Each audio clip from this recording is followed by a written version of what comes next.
Good evening, good afternoon, whatever time it is for you, and welcome to the LCS. Happy 4th of July. I hope you're having a good one. A burger, a beer maybe. And you may be wondering to yourself right now, why the heck is Mark Z in a trash can? Well, let me tell you exactly why. Our analysts this year have been struggling to put their predictions in ahead of time. Before Put mine in this start. morning. Well, I'm very proud of you, Raz, and that's why you and yesterday. and you are allowed to sit in these seats. Okay. So what we've decided is that to motivate our analysts to actually get their predictions in ahead of time is that we will shame them into doing so. And that starts with the trash can. So any analyst who does not submit their predictions, and Mark has neglected to do so on multiple occasions, Get away from me. will be canned. Oh, God. Quite literally.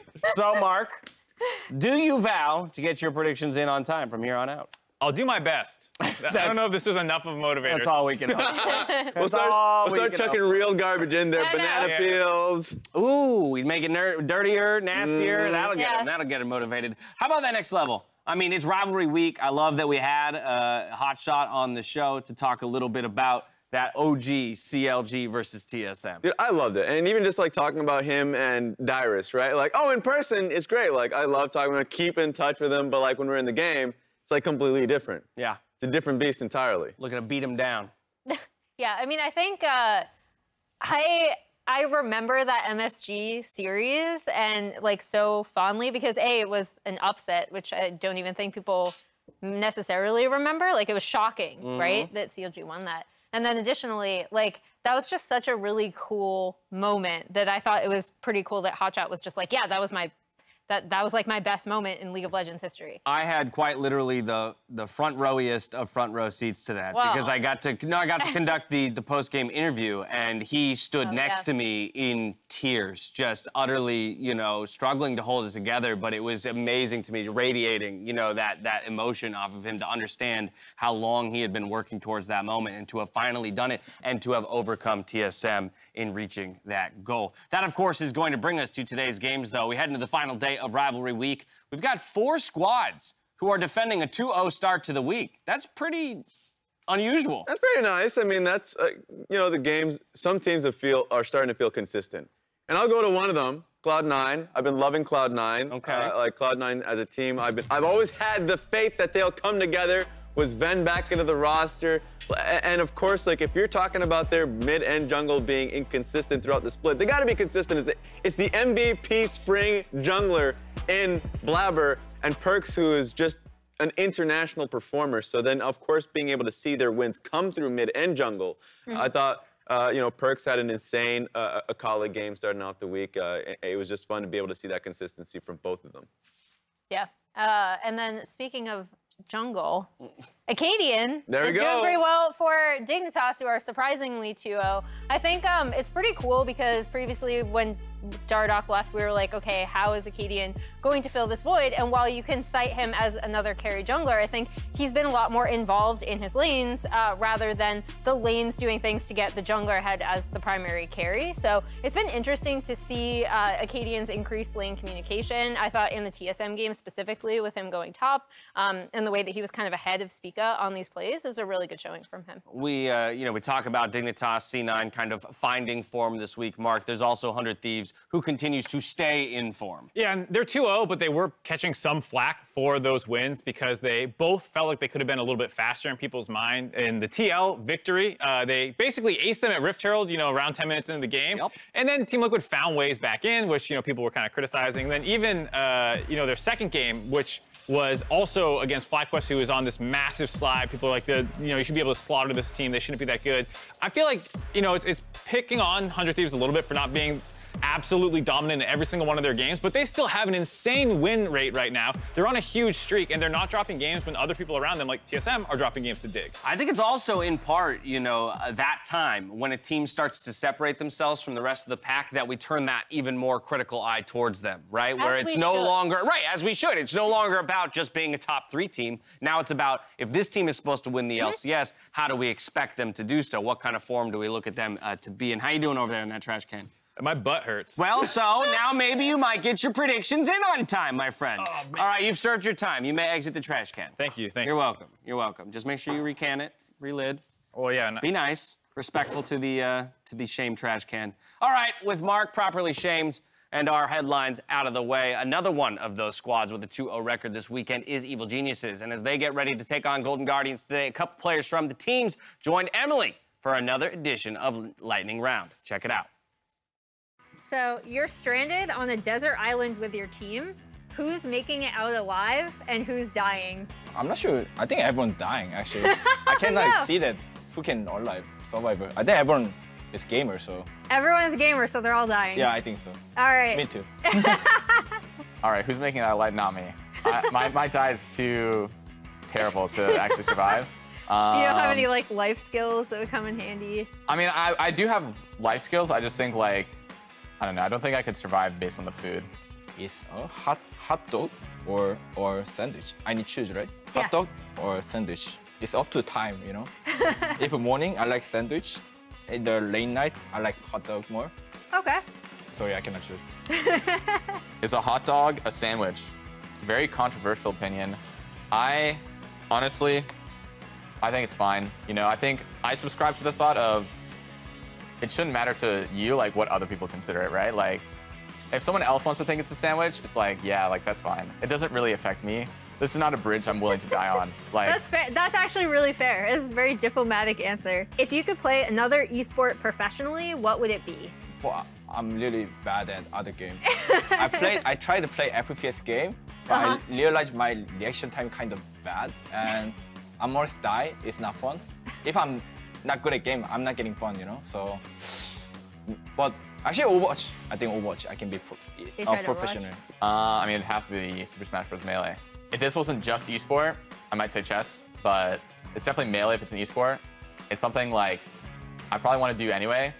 Like at some point, like I'll probably get good at Melee like after LCS. In the entire LCS, who do you think is your greatest rival? I'm not sure. If I need to choose, I choose myself. Okay. I mean, to me, like, it can be cocky, but I don't care other people too much. I mean, normally when Noguri is the shot, I don't care too much to enemy. I mean, I care if they're playing lane or something like mechanic-wise, but like or mindset. But I always care myself first. So if I need to choose a rival, myself. Welcome, ladies and gentlemen, and a happy 4th of July to all our American viewers out there. Hell yeah, I'm Captain Flowers. That's Kobe, and it's time for another day of the LCS. No inside fireworks, so we'll have to wait till we get in-game for the fireworks. Yeah. Hopefully we got plenty of fireworks here on the Rift today, and we are opening it up with some Golden Guardians going up against Evil Geniuses. And Evil Geniuses, right now, 4-game win streak, looking quite strong. Danny has been popping off, a lot of good highlight plays from him, really showcasing some mechanics from this young promotional talent from Evil Geniuses. See if they can take down the Golden Guardians here. Golden Guardians had a bit of a heartbreaker yesterday versus Dig. The Baron steal, yoinked it right away from them. They're looking to bounce back. That is not what they were hoping for from the Dig Baron, but hey, Dig giveth, Dig taketh. But that's all in the past. Here, let's jump into the draft as we've got Set, Callista, and Xinjiao all banned away here in this first phase. Okay, so already Diana rising in priority here with Xin taken off the table. This is the other of the 2 premier jungle champions. And so by virtue of Diana rising, that means AD solo laners being flexible also rise. Nocturne is definitely a very potent pick at the moment. Oh yeah. Viego still up. So Nocturne, Viego, Diana, all pretty good options still. Our Necton band out here, Thresh band away. One more to go before Evil Geniuses will get the first pick of the draft. And there it is, the Diana band like you're talking about. She's just really, really high priority right now. But hey. And they don't want to give away both of them. So they actually take both top-tier junglers off the table. EG still looking at an attack damage solo laner here. Now, you can still jungle with Rumble. It's just that you need a pull on your first camp because you can't overheat yourself. And so you're really reliant on that pull to get to your level 2. So that's still a viable AP jungler. My fingers are always crossed for Fiddlesticks to complement. I know how much you love the controllers. Fiddlesticks, man, but it doesn't look like we're seeing a lot of that here. Viego, the first pick for EG. A swift response with both Nocturne and Volleybear from the Golden Guardians, and it's back to EG yet again. Now, Nocturne Volibear is really potent early game because Volibear can skirmish super well just at level 3, doesn't have to do full clears, can get into action, and Nocturne can shove the lane and move to the Volibear. Yes. To any sort of skirmish that you want to go for. Scuttle Crab control should be pretty easy for that, especially considering EG now locking in the Akali, which has so many strengths for later in the game, but early laning is not one of them. Right. She just wants to clear the waves, survive as good as she can, and get to the point where you get to have the wub-wub montage play, pentakill, run it home, farm up the views, farm up the likes. Do some backflips. Yeah, exactly. Make it look a little bit stylish for them. And the third pick here for Evil Geniuses, their last one before the second part of the bans come through, looking like, okay, Tristana locked in. And Danny definitely has had some explosive Tristana play already. Just last game versus the CLG, getting that win 9-0-5. Went legendary on it, so he's back with a hot hand on Tristana. And hey, if you're looking at Akali as being one of those powerful AP assassins, why not get one on the other side of the table here too? LeBlanc, we've seen her going up in priority, and she's here to play for the Golden Guardians in this one. I think LeBlanc is my single favorite answer to Akali at the moment. You chain the Akali, you can reveal her, you can go super aggressive early. It does require proactive play from the Golden Guardians here, though, because Nocturne, Volibear, LeBlanc just screams, we are going to win this early game. Top half of the map is going to be ours. We are going to utilize this priority to snowball the game. Now, it does definitely depend a lot on can they actually convert on some of these early plays, and so we're looking at banning out some of the early options there from Evil Geniuses on the other side. Viego very well could be jungle Viego. It's probably more strong in that role now than previously, as the changes recently on the patch were mostly hitting the lane Viego. Right, stopping the sustain in the lane, making it so you can punish him much more easily. But we do see Leona and Lucian both banned away by the Golden Guardians. Varus and Karma banned out by Evil Geniuses. Golden Guardians now with that next pick here in the draft. We know they're solo laners. We know they're jungler. What will we see here in the bottom lane, and what do they want to leave for their very last pick? Honestly, trying to think of things that can have strong pushing early lane there. You're already seeing good Kalista and Varus bans on the side of EG. I think those are the primary two that Styx and Chime would be able to get some control with to follow up on this theme that Golden Guardians have already started in their draft. Kai'Sa definitely very good at joining in on some of those fights with the ult, obviously, so they're looking to utilize it that way. Yep, you love to see everybody just dive in together. A little bit of team bonding in the middle of a chaotic team fight here, but Evil Geniuses, now we got to see how they're going to complete the comp here. We saw the Sylas hover earlier from Golden Guardians. They hover it themselves, but don't lock it in. The Lee Sin picked up. I'm not gonna lie, man. I love having Lee Sin back in the meta. He always guarantees you're gonna have flashier, cooler stuff to see. And for Svenskeren too, I'm hoping that this is a jungle Lee Sin and a solo lane Viego, probably for Impact, although Impact also prides himself on his Akali, so all three of these can be shuffled around whichever way you want, but my personal preference is getting Svenskeren on Lee Sin. I've always loved watching him on it from the very beginning of his career. Very well adept at making a lot of those insect-style plays and coming out on top in some of these high mobility and intensive duels. Okay, Golden Guardians here. I want to see them lock this in just because I'm such a huge fan of the combo with Nocturne and Galio, the 1-2 punch, the missile from a million miles away. Might go with something a little bit more defensive here in the Braum. Doesn't have the same follow-up abilities in terms of going in with his team, but he can protect very, very well against some of the powerful diving options that Evil Geniuses have. I think that's the key word, because if you're already looking across the table here at Evil Geniuses and the Tristana plus Nautilus, especially with how influential Danny was in the previous EG game with this pick, you're just trying to avoid dying bottom side to the all-in from Nautilus Tristana. Okay. Jungle very well could go down there early, so Golden Guardians looking to try and protect a bit for Styx and Chime. They have definitely had their trials and tribulations throughout this LCS split. Had some bumps down there, so we'll see if the Golden Guardians, I think, should focus towards top side of the map for themselves to try and get an advantage. EG, meanwhile, definitely have a lot of possibilities of playmaking towards the bottom side, but Jizuke on Lee as well. definitely, if Svenskeren can help him unlock mid lane, push it in on the LeBlanc, get that Lee roaming around, and force the LeBlanc under the tower, it would be so much bigger for them.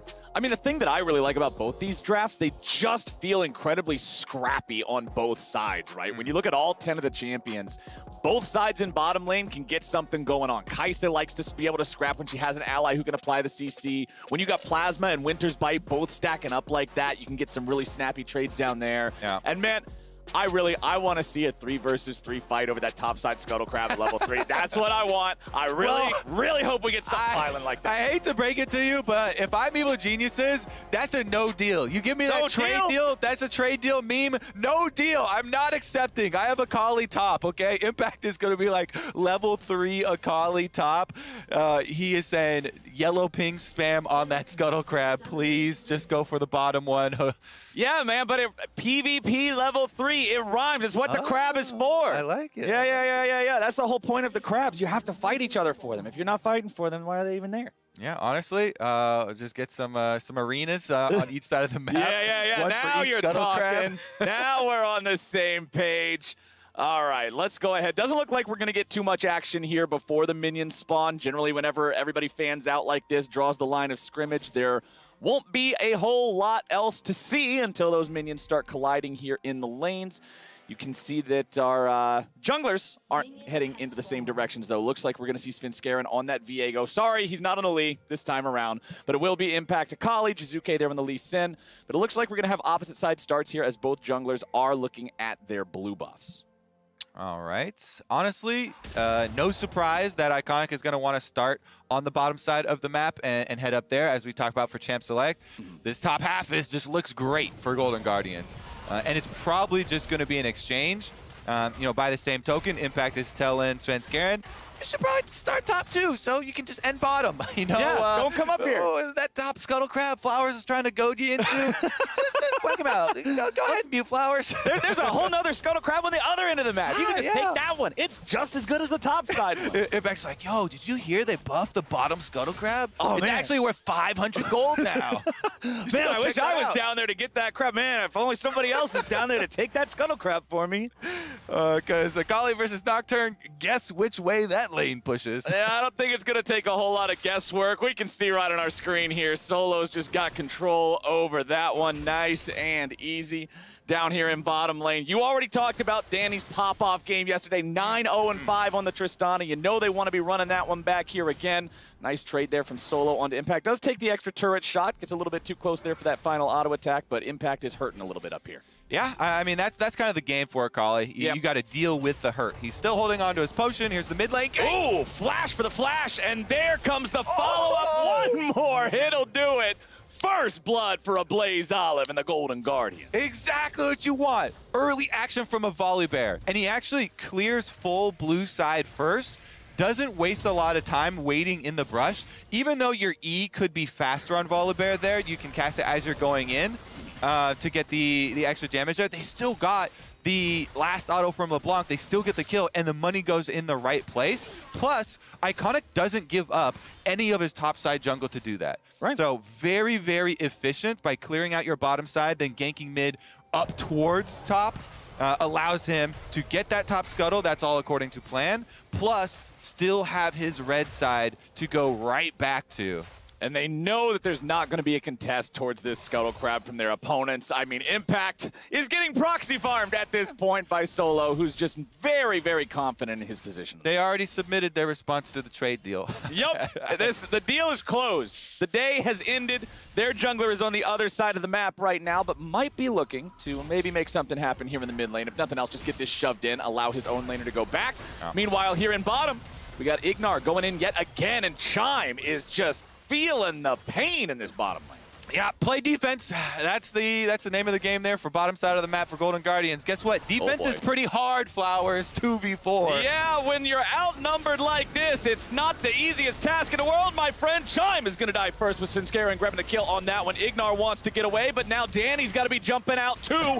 Golden Guardians looking for some sort of a counterattack here, but instead, they might just lose another one. Solo good. Bye, good night, Evil Geniuses. Picking up a couple and looking for even even more. Iconic is here, so Stixxay should not be in any immediate danger. But Evil Geniuses, man, what a disaster there for Solo, as Impact is now even freed up to have a better time in top. Yeah, guess what? Both teams playing to their win conditions early. Their strong side of the map. They're not going to try and protect their weak sides, playing off of where they are strong. Push in on bottom side. Danny and Ignar been chunking out Chime this entire early game, and so everybody jumps right on in him. And here's the cool part for Svenskeren. He thought about it for a while, and he's like, I'm going to pick up Braum real quick because Solo's teleporting in so I can get the CC from Braum. Even though his unbreakable wall is backwards, it doesn't matter. Yeah. Because he's not using it for the defense. He wants that stun out of it. They do get it.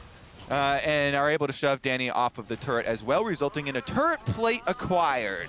And Ignar barely getting away right there worked out super well for them too. You saw Danny save that heal till the very last moment just to make sure he could maximize the ability of his ally to get away. And remember that if you want to check out the LCS in Spanish, be sure to check out FlyQuest co-stream on their Twitch channel, LCS in Vivo. Maybe you'll be able to figure out what Tuki means because I asked him in Spanish on Twitter, and I just got 25 people responding to me with Tuki, Tuki, Tuki. So I'm not quite sure what it is still, but people are passionate about it, and I love that.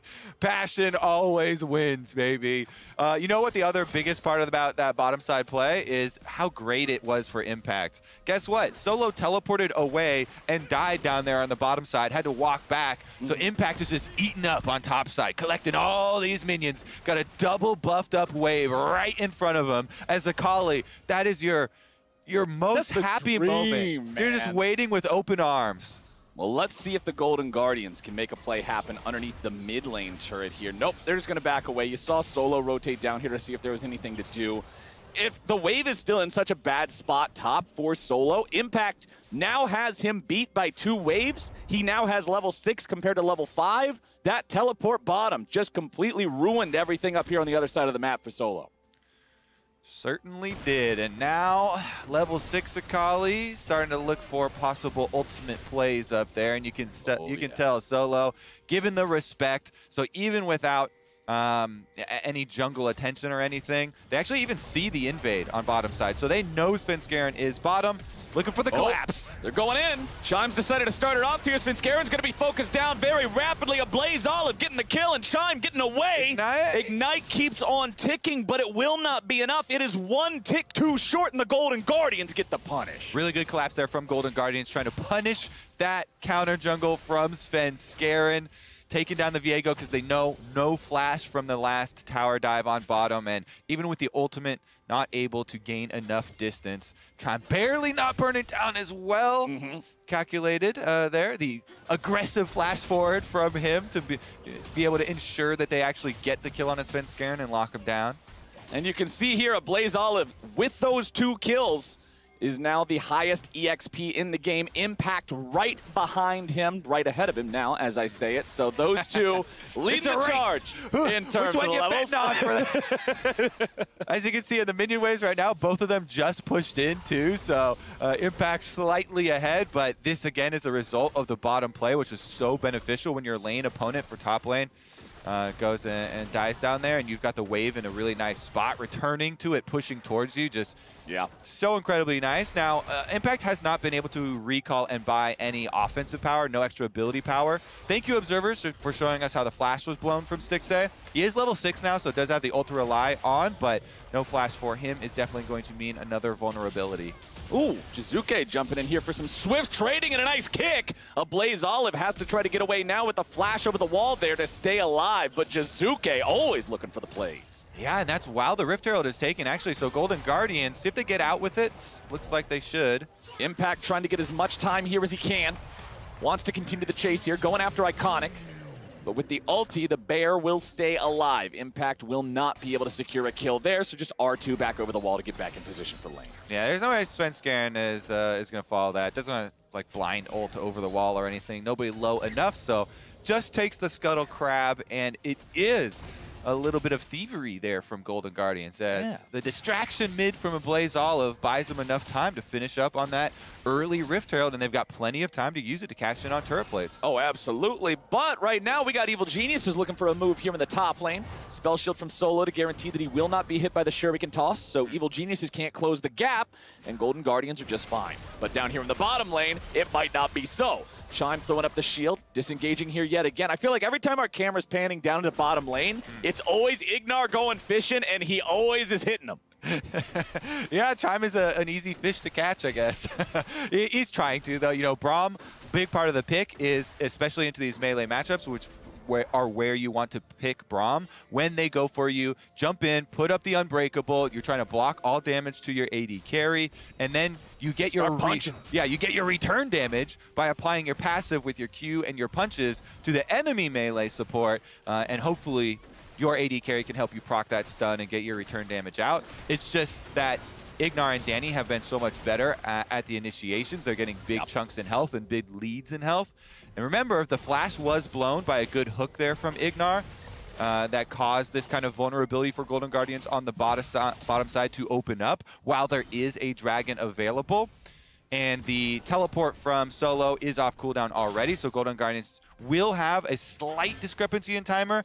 Probably, you know, EG won't have the exact confidence when the difference in teleports is that small. You know, in game, you're not really going to make a play off of that, like 10, 15 seconds or whatever. It's so difficult to do, man. Exactly. That's such a small window. And what you want to do is try and make it off of the Nocturne ultimate. So Paranoia first, try and deny the other one joining and see if you can get your numbers that way.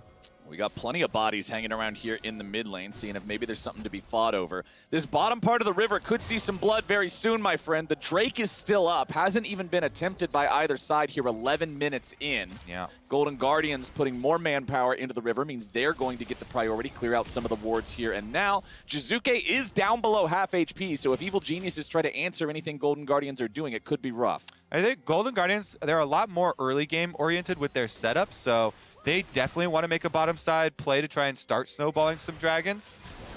Oh, Danny's just turning it around. He's going right back in. He's after Stixay. He tries to jump, but it just don't work. A Blaze Olive's on a killing spree there. Danny is already down. Svenskeren wants to stand and fight, but say goodnight. Stixay picks up another one, and the Golden Guardians just smack Evil Genius. Ask and ye shall receive flowers. Golden Guardians want a bottom side play for dragon stacking. That's exactly what they get. Danny hops in, going for the counter kill onto Stixay under tower, but goes down. Ultimate used, shield used as well. Oh, we aren't done yet, my friends. TP showing up from both sides. Chime dropping down the defensive ulti and now flashing away to guarantee that he stays alive. So despite the fact that we're having teleports committed from both teams, Golden Guardians still don't lose a man, so they're walking away okay with this one. Interesting discrepancy, though, you know, having your support chunked out there, and there's no teleport channeled by Solo for Golden Guardians, so they actually don't bring Nocturne down. I'm very curious to see what's happening on live if they actually give up this dragon if EG went for it afterwards. But here's another look at the attempt for the all-in. Danny decides, there's no way I'm running away and getting out, so I'm going to try and fight my way out and get that kill. Svenskeren, though, adds another one there in the death column for EG, right up into the middle of the lane.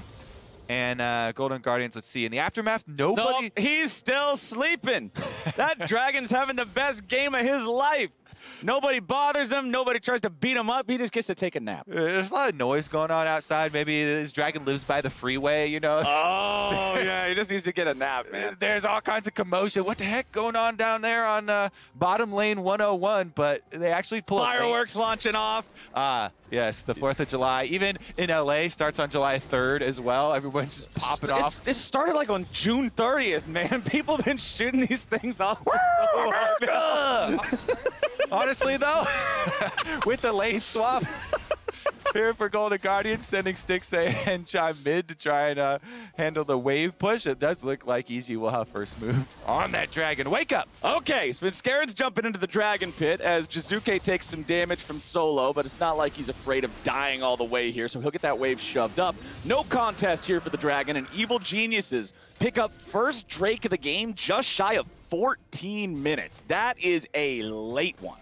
It definitely is. Not going to be any snowballing towards a quick soul in this one. And Golden Guardians probably just going to have to try and play the middle of the game through sides then. They've got Nocturne, they've got LeBlanc, but Solo, he's got 3 people on him. Oh, they are after him indeed, my friend. Going in for the stun. Spin Scaring guaranteeing the initiation. Everybody else guarantees the follow-up, and Solo is gone. Evil Geniuses pick up their 3rd kill of the game, tie this one right back up in gold, but I speak too soon as a Blaze Olive takes out first turret there in the top lane. Impact dodges out on a little bit of aggro here back in mid, and the Golden Guardians will not get much else. Yeah, a little bit of a trade of sides there. It's still going to be tower traded on the bottom side as well eventually for EG, as Jizuke will push up and get it, but Golden Guardians have enough of a lead in the timer because they push out so quickly on top side and didn't go for the kill for the dive that they get Rift-Tailed in addition to the first turret bonus. So it's actually very comparable. Even though there was an extra kill on the side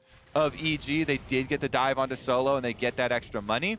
It's the towers traded plus the Rift Herald plus the first turret bonus with the extra gold. So very comparable there.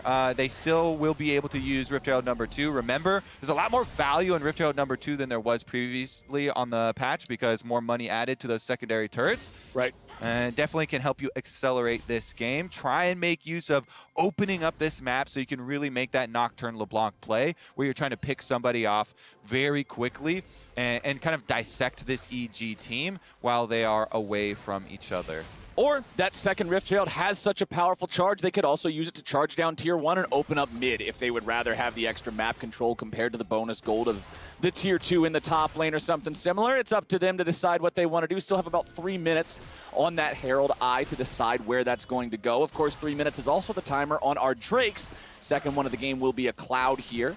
You can see total gold on the left side of your screen. A Blaze Olive, still the richest man on the map, just now cresting past 7K. Has Ludens, has his Sorcerer Shoe. There's a problem here in the bottom lane, though, as Jizuke is going in after him. Sonic Wave into a resonating strike. He don't care about your wallet. That's Jizuke, baby. Throws out the Sonic Wave with a resonating strike yet again, and now he's on the enemy AD carry. Stixay's running away. He will be able to survive.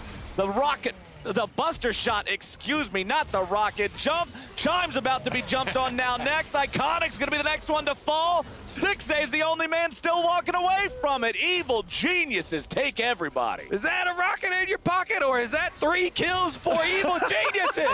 That is gold in his pockets right there for Danny and Jizuke. Lee Sin plays all over here. I was hoping, oh, maybe we'll get his cool highlight play where Blaze Olive is able to micro his LeBlanc clone and try and body block, make sure the Lee Sin doesn't get to him. Jizuke's like, you know what? I'm flashing over this thing. Yup. We're not going to play this mini game. I refuse. Just flash past it. But that's what I say. That's why I love Lee Sin, man. You get to see those cool moves, hit the Q, fade away, take him down. Jizuke making it look flashy here. 2, 1, and 4. Now the mid laner there for Evil Geniuses.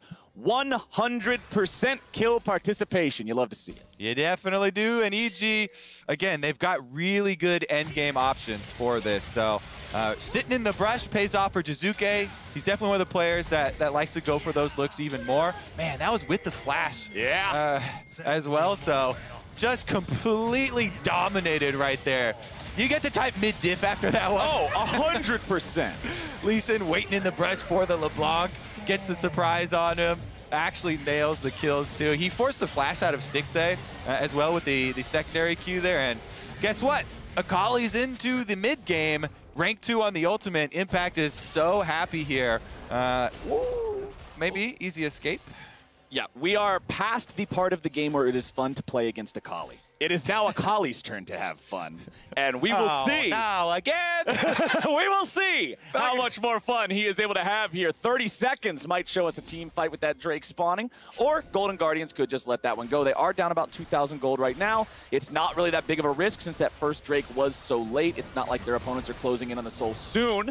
Chime jumps away back to Stixay for defensive purposes. Ignar's going in. Chime taking a lot of damage, but a nice stasis keeps him alive. Stixay down to about 100 HP. He'll be killed. shield. Impact now surviving in the smoke here behind enemy lines. Shuriken flip right back in. He knows there's no way out, so take one with them. Double kill for the top laner on Evil Geniuses, and the mid lane turret fall. Akali's always having fun. That's her secret, Flowers. Impact under the turret. Yeah, there's no way out, but there is a way in. And he gets the second kill. That means his team's going to be able to get this dragon. Svenskeren is still up. He's got smite. No problem here for the Evil Geniuses. Easy stuff there. Let's take another look at how it happened. Chime was the target. Initially, yes, they get the hook in on him. Then as soon as that's up, guess what? Jizuke is just going to use that as a ward hop. Kicks Stixxay in, they get the ultimate out, and Impact continues on the dive. Meanwhile, the rest of the team there kind of jumping in around the tower. Impact able to land his Shuriken, so once you get your E2 off, huge burst of damage, enough to take down Chime, get the extra kill, get the objective for the team. And with Evil Geniuses, you know, with the champ select going this way, they just have so many good options for later on. Very easy for Akali to navigate these team fights versus Golden Guardian setup. Yep. Braum is generally really good disengaged, but Akali's just so mobile. There are too many angles to cover here because you've got to deal with Lee Sin plus Akali, both having multiple dashes and looking for your backline, looking for that kick, and too much assassination potential. So the past couple of fights have favored Evil Geniuses. They've got the dragon now too.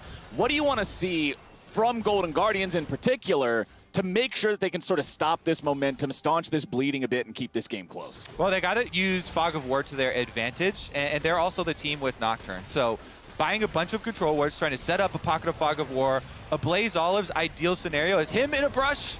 Oh, well, we got Stixxay in a very non-ideal scenario. There comes the execution from Svenskeren, just barely enough to not grab it in time for the reset. Iconic will tank up as long as he can, but Evil Geniuses have a 4v3 here on the map. Chime's running away, has the bomb strapped to his head. Sonic Wave goes through, but it's going to be blocked by the spell shield. Ignar stays alive as a Blaze Olive goes for an assassination there in the back lines. Yep. A Blaze Olive disengaging from the rest of the fight and from the rest of his team. It is a 1-for-2. And Evil Geniuses win it again. Yeah, not able to land the chain there, so Ignar walks away again, and it is another victory for Evil Geniuses. Really nice jump again onto Stixxay here. He actually died with his ult and his flash available, it looks like. So maybe we'll see in the replay. Did he get hard CC for the entire duration? Probably Nautilus ultimate to start it all off. Let's take a look. Chime is trying to body block, stand in front of him. They're trying to focus down this minion wave, and it's just, oh, right out of the shroud. It was Svenskeren just almost basically solos him. Yeah. Svenskeren solos Stixxay in the middle with Braum right in front of him, able to land the stun out of the shroud there, and oh man, no ult, no flash for him. Means it is going to be very hard for our Golden Guardians to win. Plus, yeah, that chain did miss there from Ablaze as he's trying to get a counter kill, poking around on the outside. It's just looking difficult here for Golden Guardians. Misexecutions and little things like that are not going to turn this game around. You know, it's going to snowball really heavily now. And honestly, that didn't go too terribly there for the Golden Guardians, considering they were able to kill Svenskeren before he got the reset from Stixxay's body. Otherwise, you don't even get one kill back there. So being able to retaliate, focus that dive properly, despite the fact that they couldn't save their AD carry, at least they got something. It's still about a 2,000 gold lead here for Evil Geniuses. Golden Guardians once again bringing a lot of bodies over to mid lane, but this mid lane tier 1 turret stays standing tall here for EG. A Blaze Olive with a bit of damage down onto Jizuke, but now Golden Guardians will disengage further. Solo is not with the rest of the team. He's split pushing here on the Nocturne. Impact has rotated up closer to the fight as Evil Geniuses will take control over the mid lane, keep on pushing up. Svenskeren takes a bit of damage, but Golden Guardians do not want to commit onto the Viego. Turret will fall down there in that bottom lane. The tier 1 finally gets cracked by the pressure of the minions. Solo's back in the base. Now he'll walk towards the rest of the team and try to join up for a team fight. Hitting some we're getting close to some very big breakpoints for EG2. You know, as close as it was killing off Viego just before getting the reset last time, guess what? He's inches away from finishing up Asterix Gauge. Oh boy. And so is Jizuke on Lee Sin. So these bruisers just become so difficult to deal with the extra shield from Sterix, and it makes a focus fire from Golden Guardians very difficult to pull off because LeBlanc and Nocturne later on through these team fights it becomes very difficult to navigate, especially because LeBlanc does have the extra cooldown reduction, which with more repetition, but doesn't have that one-shot potential. They haven't been able to get one of those ideal sneak attacks from a brush onto somebody unsuspecting. Oh, but here we go. Solo popping the paranoia, looking to keep the lights off here for Evil Geniuses. Jizuke's already going to die here at the very start, but we got ourselves a 1-for-1 with Chime biting the dust now as well. Impact getting it away as they continue to pursue further. Danny's now the target, stunned up, but he jumps away with a nice buffer. A Blaze Olives into the back, but he can't find the kill on the enemy AD carry, and Spin Scaring keeps the pressure going. Ults backwards, defensively over the wall, staying alive. Ignar having to use the flash to attempt to do the same, but his days are numbered, and Stixay's the one keeping count. Iconic continues chasing everybody away, and Evil Geniuses have to hobble out of that one. That was critical from Solo to immediately Nocturne ult as Jizuke is going in for the hook, but they're not done. It's not over. Danny's ready to go in. He tries to get the damage, but he ends up getting punished. The rest of the team's ready to clean up, though. A Blaze Olive needs a little bit more, and there comes Finn Scaring, but a nice juke from a Blaze will keep him alive. Oh, this is a fun one. Action-packed part 2. I love it. 24 kills in 24 minutes. Oh, yes! We've got the break point. Oh, go for it. Go for it. They're not done yet. Iconic was so low that entire time, but teleport from Solo. They want to keep the fight going. Okay, Solo's right here. They're not aware that he's here. He's aware that they're Aware not that aware. they're aware. He's aware that they're unaware that he's aware. Now, are they aware? And how much hair do they have? All right, we got ourselves a dragon spawn. Golden Guardians know that their opponent's already got 2 of them, and Solo's coming over the wall. He's ready to go. They're looking to knock down the enemy mid, and it is done. Jizuke has kicked Braum in 2 out of 2 last engages here as the Nocturne ultimate goes up. Immediately, as Jizuke is going in for these ward hop plays on Lee Sin, Solo just pushes Paranoia, and it seems over and over he's getting the kick there onto Braum. This one is actually kicking Braum away too, so complete fumble there from Evil Geniuses. That's exactly what Golden Guardians need to get right back to this one. They get a critical kill and dragon for themselves, because as that does stop, or at least stall, the soul point here collection for Evil Geniuses. And you can see Dead Man's Plate now done for Iconic as well. This item is always one of the staples for the Juggernaut class. Took a lot of hits in the spring split world of League of Udyr. Dead Man's Plate had to get knocked around a couple of times, but still very effective. Let's take another look at how this last fight happened here. All right, so just as Jizuke lands this Q, he's going in for the kick onto Stixay. Oh, it got... I heard the noise, but then it canceled. Yeah. He clicked it on the wrong one. He kick flashed, not on Stixay. He was going for Stixay, but got the Braum there. Yeah, that's too bad. That's too bad. Not ideal. Then, as you know, with the very exciting chase down through here, they also kill off Ignar on the backside. Yeah. And that sets us up for round number 2 through the control ward off of this brush. Iconic gets chunked really low, but kind of baits him in. You know, Danny wants his name in lights, but Iconic goes in. He actually ults him away from the shield, so the shield won't land on him, but doesn't have enough damage to finish off that kill, and it's up to Spin Scaring to try and clean them. That's the one thing I love about Tristana as an AD carry. Oh, never mind. I don't even have time for anecdotes. We got time for a fight instead. Evil Geniuses pushing their opponents away, impacted about half HP, but EG, the ones who still have control and vision over this top side of the river. I mean, that's Chime's #1 goal, is just always, you know, jump right on Stixay as Jizuke's trying to jump on him and, you know, try and body block. Yeah, make him click the wrong guy. Put your big door in front of him, to put your big body up there. You got some nice big muscles. Hopefully you get clicked on instead. Well, Evil Geniuses look like they're ready for another fight here. They do want to see better kicks out of Jizuke. They want to see him onto more priority targets than just the Braum. Evil Geniuses now continuing to disengage, walking it off to the left, back into their own jungle. Golden Guardians continuing to chase them forward. Nocturne fires off the Duskbringer. I'll track everybody here a little bit, but Evil Geniuses are able to avoid any sort of a hard engage. All right, because of the way we had a little seesaw there on the backside, now Golden Guardians are actually the ones that find themselves with the vision control over Baron, and they can actually go for the resets to finish up on their control wards unless they get caught trying to reset. Oh boy, Solo's eating a lot of damage. He has to flash away. He's still safe for now. Evil Genius is committing further, looking to see if they can find something here. Jizuke goes underneath the turret, but he will be stunned up. He loses his Sterix. Jizuke is punished. Jizuke is down again.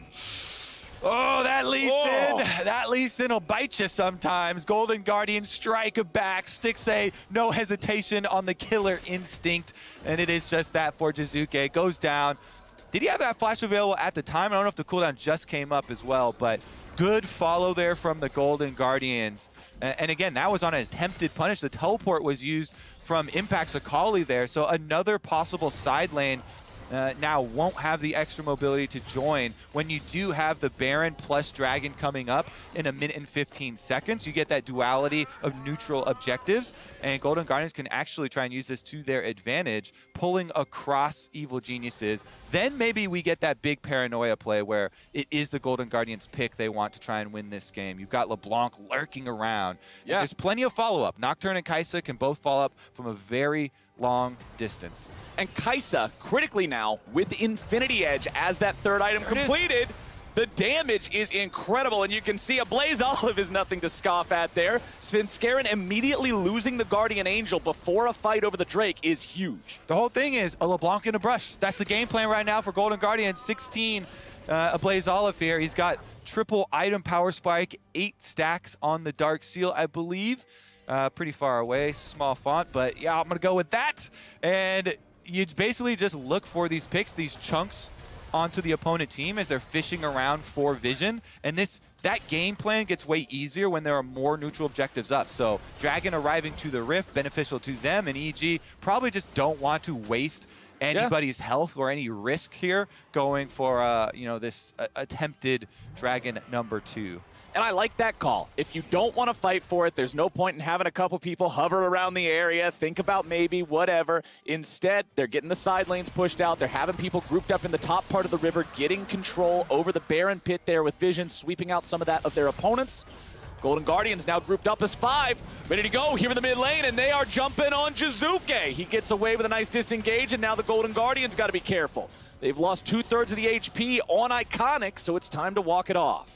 Yeah, honestly, pretty close trade there because they do get Lee Sin ultimate for the Nocturne ultimate. It's Iconic's flash on the Volibear, though, which is a really big factor in a Volibear trying to navigate late-game team fights. You don't have a lot to offer to the team in late-game team fights. You are a big, beefy boy, but you only have one single one single target stun, and you try and sustain through your Divine Sunder, and you have some, more decent damage output with this build than you do with the previous, Cinder Hulk builds where you're just looking for the engages, but the CC you're bringing is not quite as impactful. And Solo just about level 16 for that maximum power paranoia, maximum range there for the engages. So obviously we'll see Golden Guardians wanting to get him there ASAP. On the other side of things, Impact also level 15, Jizuke the same here for these solo laners. Of course, I don't think that level 3 Lee Sin kick will be quite as impactful as a level 3 paranoia. And I'm mostly looking for just better performance in the fights from Jizuke. He's had a couple of those, my mind's telling me no, but my body's telling me yes, but now they're going in, and who's telling who? A Blaze Olive's caught out a little bit, and he is dead. Impact's grabbing the kill, but Ignar will also fall. It is a 1-for-1 so far, and Evil Geniuses wants to take it even further. Jizuke's jumping in, but again, Jizuke is too far forward. Mistake after mistake in these larger fights now. He just keeps getting locked up as soon as he goes in for the kick. Really good defense there from the Golden Guardians. I thought it was over when they traded a Blaze Olive for Ignar. I was already to applaud Ignar. He got his Nautilus ult on the LeBlanc before a Blaze was able to get out of distance, and so it was really easy for the rest of EG to follow the LeBlanc even after the passive pops, even after the clone is up, because the Nautilus ult was following a Blaze Olive, and they get that kill. they'll gladly exchange support for, you know, mid-lane carry kill. Any day of the week. The follow-up here, again, having a hard time getting off the good Lee Sin kick through the clumped group. Here it is. Ignar, you see that? That Nautilus ult is going to follow you no matter what. LeBlanc, as fancy as she is, even with the flash, even with the W away, can't get out, and Ignar down, but they go for the re-engage. Good cover of Darkness here, but the further the chase here, goes in for the Q. It's iconic stun. The single target stun was enough. Into the fear tether. That layered CC is so critical for Golden Guardians. Single target stun, right on him, can't get the kick off, then the fear tether, has enough time to proc. As soon as Jizuke comes out of that, he is dead. They're aware of the Jizuke MO. They know he wants to jump in there and make the crazy plays. They know he's never going to be the guy to err on the side of caution. As Solo pops the paranoia here, as Evil Geniuses looks for what might be a pick, but doesn't turn into a whole lot. They at least get that cooldown out of the enemy top laner. Evil Genius is still grouped up as 5, still looking to take this even further. Chime jumping away, staying out of the way of the Viego CC. Jizuke looking for the angle here yet again with a Blaze Olive, landing the chain down on a Svenskeren and returning to his original position. Evil Geniuses still maintaining control over the top side of mid lane. Okay, Nautilus ulti down on a stick. Say they're going in, looking for the damage. They've already got him. Evil Geniuses pop the carry. Impact will keep looking for even more as Danny's got the kill into Solo over the wall. He's going to find another here. A Blaze Olive tries to run, but it's him and Iconic alone. Evil Geniuses have absolutely decimated the Guardians in this fight. Yeah, that one's going to do it, Flowers. That's the big team fight. They get 3 members with no casualties on the side of EG. Ignar again was critical here. This time around, guess what? He caught the other carry. He got Stixxay, nailed him with the engage. Nautilus ultimate down. No escape there for the Kai'Sa. Stixxay goes down and EG just roll over that team fight. You see Danny so confidently rocket jump forward, chasing down on the extra kills here. After they take down the Kai'Sa, the extra threat is not there. And EG finally are able to get their endgame Baron. Here's another look at it. Ablaze is doing a good job trying to poke her up on the top side with that LeBlanc, very low cooldowns with the Cosmic Drive. But keep your eyes on Stixxay. Walking up there on the Kai'Sa. What is that? Right into the Nautilus's face? That is just insane disrespect. How can you actually do that to a pro player? He ease up, uses invisibility right in front of Ignar, and Ignar immediately, all right, I'm gonna arc click right on top of your head. So they immediately jump on him. And guess what? When Nautilus R is on your target, it makes it easy for Jizuke to go right in. Boom. He gets the kick that he's looking for that time around. They kill off Stixxay. Big mistake there from Golden Guardians. Very cocky, just positioning on the AD carry there for what?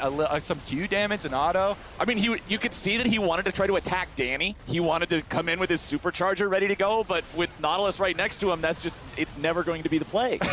He's like, it's rivalry week. Danny, you're my rival. You're my rival. Everybody else, get out of the way. Nautilus, go home. We don't want you here. This was a 1v1. Hello? Oh, man. All right. Jizuke is keeping the split push alive here in the top side, pressuring onto that tier 2. The tier 2 already gone here in mid, means the inhibitor turret is under pressure. Baron Enchanted Cannon minion will just keep chipping away at that turret. As you can see, Evil Genius is setting up the 1-3-1. Here are those powerful solo laners there on the sides, making sure that everybody on Golden Guardians is just pulled every single possible direction. Yes, sir. Play all 3 lanes. You got Baron buff. You got great solo lane split pushers. Plenty of mobility for Jizuke and Impact to disengage if they need to, or even go for kills at these towers. There's no way that stasis was intentional, right? he's full HP underneath the turret against one guy. We didn't see the beginning of it, so you give him some benefit of the doubt. Impact does not have the icon for R2 on his ulti either, so it's not like he was threatening at all. Maybe there was a fear tether. I refuse to believe that was on purpose. We've got to push here in the mid lane. It's already done to the top lane. The inhibitors are already fallen, and the Golden Guardians are about to do the same. Iconic will be the first one to fall with Chime looking to disengage, holding the shield high, but it will not matter.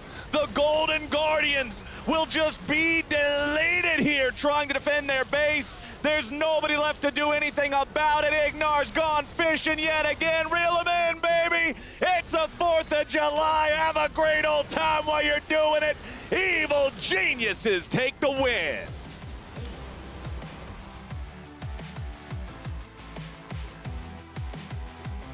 And Evil Geniuses happy to rack up another one here on the LCS stage. Quite the streak they have going for themselves. And now 5 in a row, starting to smooth out for them. And it was a really close game for a really long time. Golden Guardians showed the ability to fight back. They showed the ability to punish Jizuke in particular when he would try to dive in and make big plays. But I just gotta put the blame right where it belongs. Stixxay making that play, being so disrespectful of Ignar in mid lane is what ended this being a close game. You're not getting that close to a Nautilus and getting away with it. Nobody does that. I don't do that, and I play Skarner. You sure shouldn't be doing it on no Kaisa. I love the commitment to Rivalry Week, though. We need some new ones here, Flowers. Yeah, pick one out. Pick one out. What you got? What's Skarner's rival? What you got for me? Seraphine. Oh, never mind. Good backstory on that one, that's for sure. But I do love the fact that we're getting to see Evil Geniuses string these wins together. I was critical of a lot of the choices Jizuke made this game. It felt like he was feeling a little bit too hyphy after some of those good early game plays. The bottom river fight, where he gets the kill onto a Blaze Olive, then follows up with great pressure on a Stixxay, man, that was hyphy. That could go in a montage. But then he started doing that more, but without the same results, and it got a little bit shaky come the mid game, man. Yeah, I mean, you miss all the kicks you don't take. Okay? True, and I do love seeing people opt on the side of go big or go home. That's what makes Jizuke so fun to watch as a player. Because if they all go home, what's the point? We spent the last year at home. I didn't like it very much. I would rather go big instead. And Evil Geniuses are going real big right now. Like you already said, 5-game win streak now, just knocking everybody over and looking pretty good doing it. We're going to step away for now, but when we return, Danny is joining the State Farm Analyst Desk to talk more about the EG win. We'll see you there.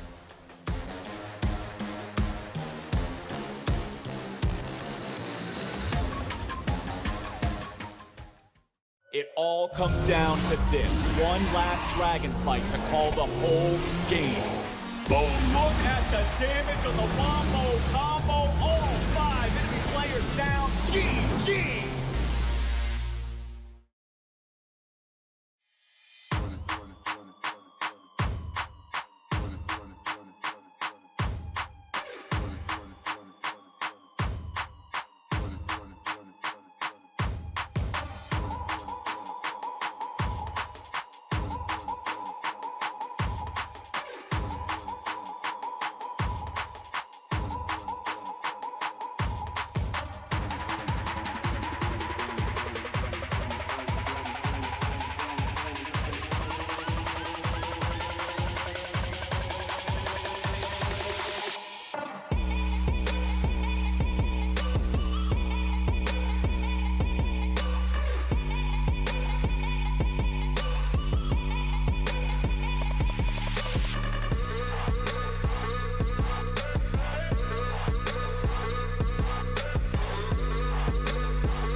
Welcome back to the State Farm Analyst Desk. We have completed our first official game of the day, of our last day of rivalry. Oh my gosh.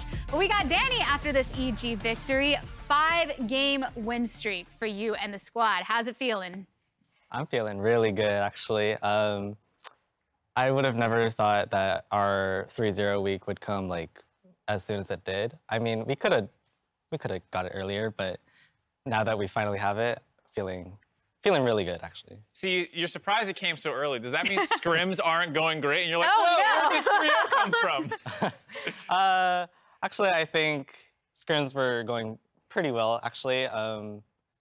But I knew for myself and for my team that we had a hard time transitioning the scrim performances onto stage, so I'm happy about that. Yeah.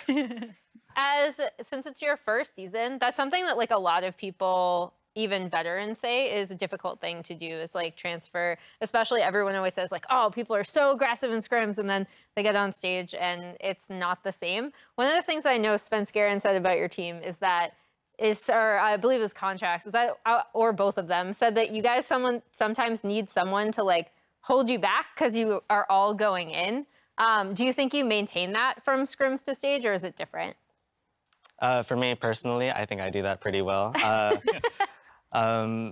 Specifically in this game, we are a team comp that does like to flank, but personally, as me, the Tristana, front to backing was more preferable because they do have the Nocturne, they have the Kai'Sa, they want to flank me, and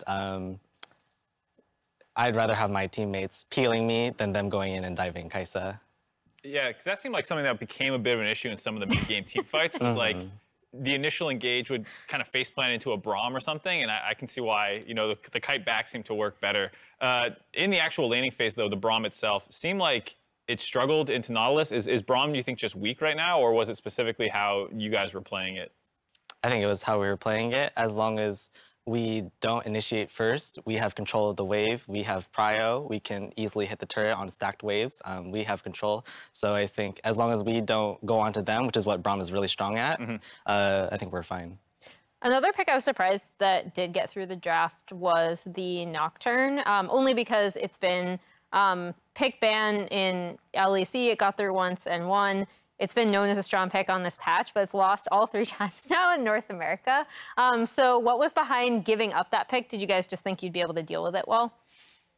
It's kind of like that, but we also had more priority on Viego. I think that champion's really, really strong at the moment, and he can triple flex in top mid jungle, so I think it's a really prio pick for us.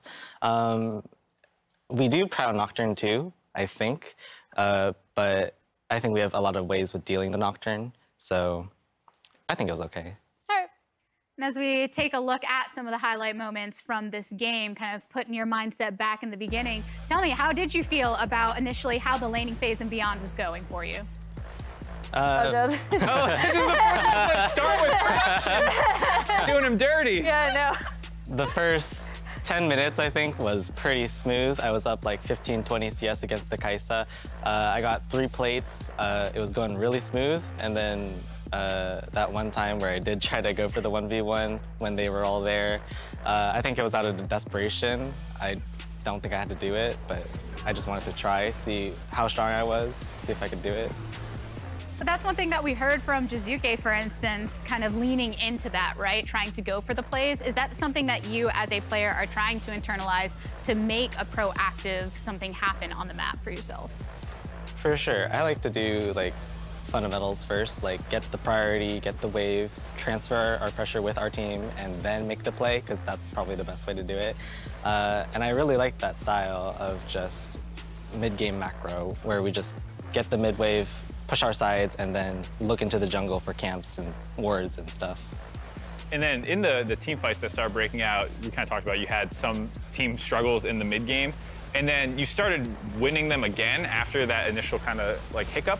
Who is the loudest voice in the team being like, okay, these team fights aren't working because we're going in and we're not kiting this ability out, or we need to make sure we actually get this thing?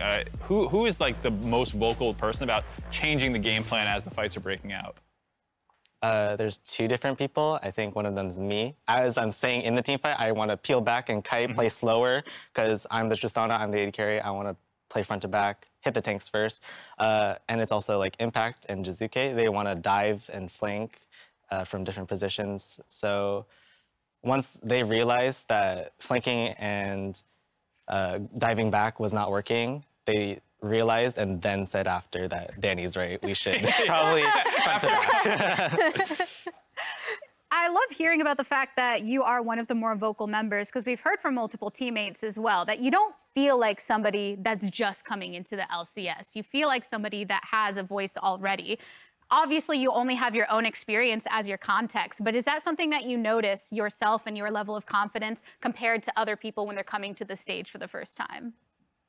I think it's definitely noticeable that I'm performing like better than I should be for how inexperienced and young I am. But I think for me personally, that's like expected. I think with the level of hype I got from amateur to here, I think it should be a standard to be this good. And when I spoke to you at the very beginning of the year, like before you'd played a single stage game, I asked you like what your goals were as a player, and you said, I just want to be the reason why my team doesn't lose. With how strong your performances have been, especially some of your team fight micro, has that changed at all, or what are your goals as a player now? My goals as a player is to like, well, they changed a little bit, but I definitely think they're still intact. Definitely not wanting to be the person to lose the game solely. It kind of happened at that 1v1. I feel like that really shifted the game a lot. But also, I think I want to be the reason in most of the games that my team is winning, whether that be my shot calling or the crazy team fights that happen.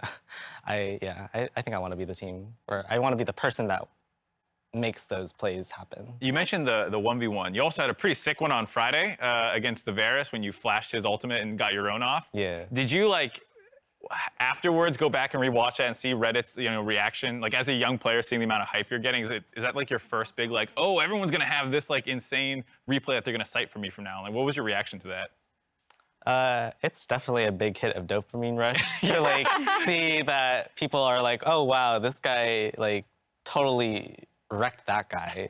And I don't really do that much browsing on Reddit anymore. I feel like that community isn't really for me. But my friends did see the play, they clipped it, they sent it to me, they hyped me up. I was like, oh wow, you guys think that was good? You know what, Danny? It's one thing to have the hype around you. It's a whole nother thing to be able to live up to it. We have really enjoyed seeing you thus far in the LCS with your performance. And thank you so much for joining us here on the desk. Thank you, guys. Hearts all around. But on the other side, we are going to be kicking it to a break now. CLG are looking to play spoiler to 100 Thieves, potential 3-0 weekend. We had one 3-0 weekend over here. Maybe we'll have another. Catch you there, friends.